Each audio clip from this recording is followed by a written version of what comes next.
અમદાવાદ જિલ્લાની વાત કરીએ તો અમદાવાદ જિલ્લાના ધોળકામાં કોમી એકતા અને ભાઈચારાના માહોલમાં રમજાન ઈદની ઉજવણી કરાઈ છે।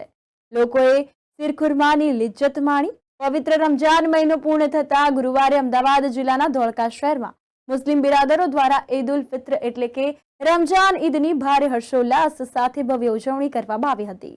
ધોળકા શહેરની વિવિધ મસ્જિદોમાં ઈદની વિશેષ નમાઝ પઢવા માટે મોટી સંખ્યામાં મુસ્લિમ બિરાદરો ઉમટી પડ્યા।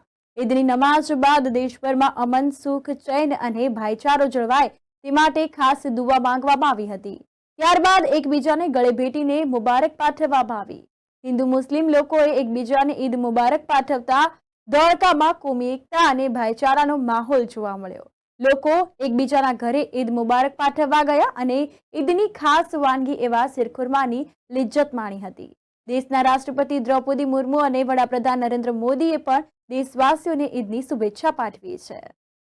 हमारो धार्मिक प्रसंग એટલે ईद आखा महीना हमें मुबारक हमारो महीनो रमज़ान महीना में एक महीना में हमें रोज़ा राख्या।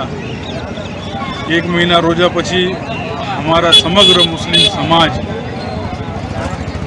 धोळकावती हमें ईदनी प्रसंग हमें उज्यो અને આ ખાન મસ્જિદ અલીફ ખાન મસ્જિદમાં અમે ખુતબો પડ્યો।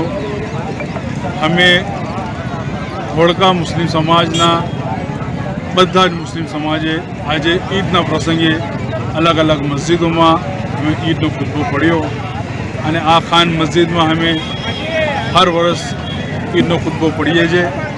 આ ખાન મસ્જિદમાં અમારા બીગા ટેકરી મોહલ્લાના મસ્જિદના ઇમામ અબુલ કાસિમ સાહેબ મૌલાના हैदर मौलाना साहब खुतबो पढ़ाव्यो અને અમે મળીને ખુતબો પડ્યો। એમાં અમે સમગ્ર દુનિયામાં વસતા તમામ લોકોને હિન્દુ મુસ્લિમને દુઆમાં યાદ કર્યા અને હિન્દુસ્તાનમાં અમન, ચૈન, સુકૂન, શાંતિ રહે તે માટે બી ખુશૂસ અમે દુઆ માંગી અને ધોળકામાં બી અમન, ચૈન, સુકૂન રહે, સમગ્ર લોક મળીને રહે અમે એવી ખાસ દુઆ માંગી છે।